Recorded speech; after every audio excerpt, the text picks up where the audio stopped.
మరొక breaking news అంతోంది మనకి. BJP కార్యకర్తలపై MP కొండా విశ్వేశ్వరరెడ్డి రుసరుసలు పార్టీలో దుమారం రేపుతున్నాయి. బీజేపీ కార్యకర్తలు అవసరం లేదంటూ ఆయన ఆగ్రహం వ్యక్తం చేయడం, అది వీడియోలో రికార్డ్ కావడంతో వైరల్ గా మారింది. కార్యకర్తల పట్ల ఎంపీ తీరు ఇలానే ఉంటుందా అని కాషాయ వర్గాలు విస్మయం వ్యక్తం చేస్తున్నాయి. అయితే బీజేపీలో నేతలు ఇమ్మడలేకపోతున్నారని కొందరు, కేడర్ ను ఓన్ చేసుకోవడం లేదని మరికొందరు వ్యాఖ్యానిస్తున్నారు.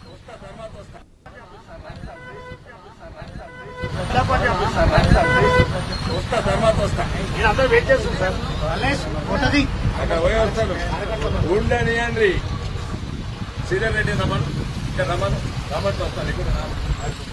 ఇక్కడ రమ్మనండి. ఒక్కరు చెప్తే సార్, సీనియర్ చెప్తూనే ఉంటారు అన్నది అంతే. అవసరం లేదు, పార్టీ ఏమో అవసరం. ఇటువంటి నాశనమైతున్న పార్టీ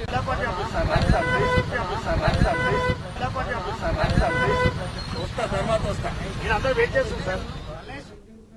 బ్రేకింగ్ న్యూస్ చూస్తున్నాం మనం. బీజేపీ కార్యకర్తలపై ఎంపీ కొండా విశ్వేశ్వరరెడ్డి రుసరుసలు పార్టీలో దుమారం రేపుతున్నాయి.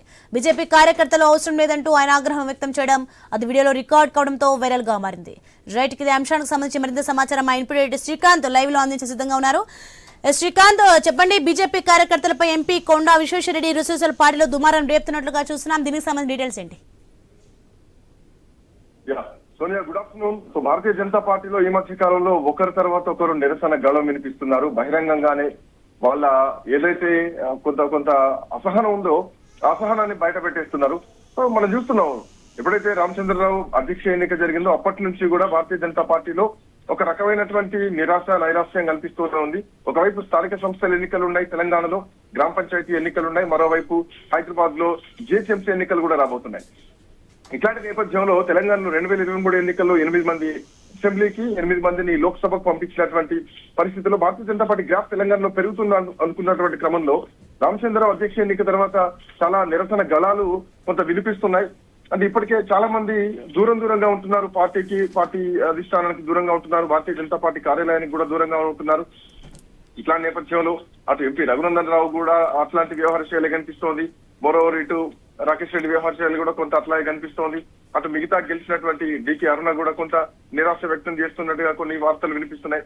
ఈటల రాజేందర్ అంశం కూడా, అఫ్కోర్స్ ఈటల రాజేందర్ బీసీ సామాజిక వర్గం నుంచి అధ్యక్షుడిగా కాబోతున్నారని చివరి నిమిషం వరకు కూడా అనుకున్నా గానీ నామినేషన్ల గట్ట ఎప్పుడైతే వచ్చిందో అప్పుడు ఈటల రాజేందర్ ని పక్కన పెట్టడం జరిగింది. సో ఆ తర్వాత ఈటల రాజేందర్ అడుగు ఎటుపడబోతోంది అన్నది ఇప్పటికీ ఒక సందిగ్ధం ఉంది. సో ఈటల రాజేందర్ ఢిల్లీకి లేఖ రాశారు, పార్టీలో జరుగుతున్నది ఏంటి, సో పార్టీ ఎందుకు అధికారంలోకి రాలేకపోతుంది, పార్టీ ఉన్నటువంటి అంతర్గత కుమ్ములాటలు ఏంటి అన్నది కూడా ఢిల్లీకి లేఖ రాసినట్టుగా తెలుస్తోంది ఢిల్లీ అధిష్టానానికి. సో ఇప్పటికే రాజాసింగ్ వ్యవహార శైలి కూడా చాలా క్లిష్టంగానే ఉంది. రాజాసింగ్ కు రాష్ట్ర నాయకత్వానికి పడట్లేదు. సో రాజాసింగ్ కూడా కొంత అసహనం వ్యక్తం చేస్తున్నారు. పార్టీకి ఏకంగా రాజీనామా లేఖను ఇవ్వడం జరిగింది. సో అమిత్ షా మళ్ళీ రాజాసింగ్ ను హుటాహుటిన ఢిల్లీకి పిలిపించుకుంటున్నారు. సో రాజాసింగ్ ను బుజ్జగించుకుంటున్నారు. సో రాజాసింగ్ ను రాష్ట్ర నాయకత్వంలో కాకుండా కేంద్రంలో ఆయనను ఉపయోగించుకునేలాగా, ఆయన సేవలు ఉపయోగించుకునేలాగా ప్రయత్నిస్తున్నటువంటి క్రమంలో శివన్ ఎంపీ కొండా విశ్వేశ్వరరెడ్డి దారిలో వెళ్తున్నటువంటి క్రమంలో కార్యకర్తలు తనను ఆపడం జరిగింది. కార్యకర్తలతో తను మాట్లాడుతున్నటువంటి క్రమంలో కార్యకర్తలు పిలిస్తే రారా అంటే నాకు అవసరం లేదు, నాకు ఎవరు అవసరం లేదు, పార్టీ ఒదిక్కు సర్వనాశనం అయిపోతోంది అన్న కామెంట్ చివరిలో వచ్చినటువంటి పరిస్థితుల్లో చూడొచ్చు. సో తెలంగాణలో భారతీయ జనతా పార్టీ కిందికే పోతుంది తప్ప ఎక్కడ పైకి లేసేటువంటి పరిస్థితి కనిపించట్లేదు. కీలకమైనటువంటి నాయకులు భారతీయ జనతా పార్టీలో ఒక ఎంపీ, ఆయన చాలా క్రియాశీలకంగా ఉండేటువంటి ఎంపీ కొండా విశ్వేశ్వరరెడ్డి, అట్లాంటి వ్యక్తి కార్యకర్తల పైన నిజానికి అసహనం వ్యక్తం చేయడం. కొండా విశ్వేశ్వరరెడ్డిని ఇంత ఫ్రస్ట్రేషన్ గా, ఇంత అసహనంగా ఏ రోజు ఎప్పుడు చూడలేరు. అంటే ఒక మృదు స్వభావిగానే ఉంటారు, ఎప్పుడు ఓ ప్రేమపూర్వకంగానే ఉంటారు. సో ప్రతిదీ కూడా సున్నితంగా చేస్తూ ఉంటారు, ప్రతిదాన్ని కూడా చాలా ఆలోచించి మాట్లాడుతూ ఉంటారు కొండా విశ్వేశ్వరరెడ్డి.